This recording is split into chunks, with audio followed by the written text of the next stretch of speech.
Good morning, you beautiful bastions of freedom. In this episode of Just Let Them Talk, we're going to have a whole lot of fun about something that we discussed earlier. Make sure to hit that like button, subscribe to the channel, turn the notification bell on, because we got a country to save, damn it, and we're going to let them talk a whole lot more. All right, listen, let's get into this.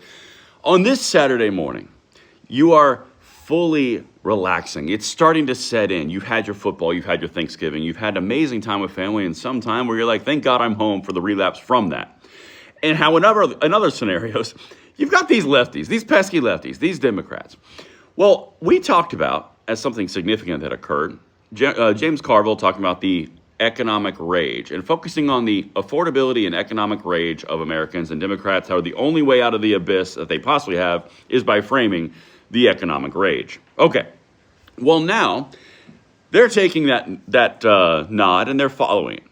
I'm going to show out, not in this episode, or short, but I'll do a video later. They're going on full-on TV in these news circuit shows, and they're talking about how Democrats have the solution by doing the following things: paid family leave, capping prescription drug pricing, increasing minimum wage, getting rid of travel paid fees. I don't know what that's about. But basically, here's the underlying theme.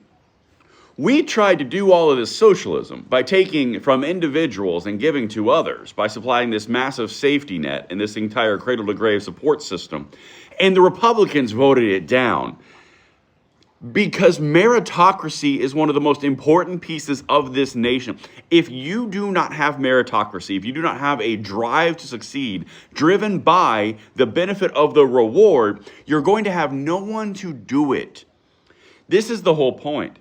We want more money. We want lower cost. We want all of these things paid for by the evil rich guy, which we're going to tax. So they're going to tax everybody, just like they talked about in prior videos we've done. They're going to increase social safety nets. They're going to increase paid family leave, maximum or minimum wage. And then they're going to increase all of these different little support systems like paid family leave and family paid child care and all of these things that are all based on your own decisions and your own responsibilities, paying and shifting it off to somebody else. Oh my God, it's so incredibly popular. This is the economic rage. No, this is socialism. Soak the rich and give it to the masses. The reason it will not work is because you are talking about an increasing of tax base. You are talking about an increase of all of the tax pressures on the top end of the cycle, or on the top end of the system. And on the bottom end of the system, all that minimum wage, prescription pricing gets passed on to the American consumer through pricing. It's not difficult, but this is where they're going.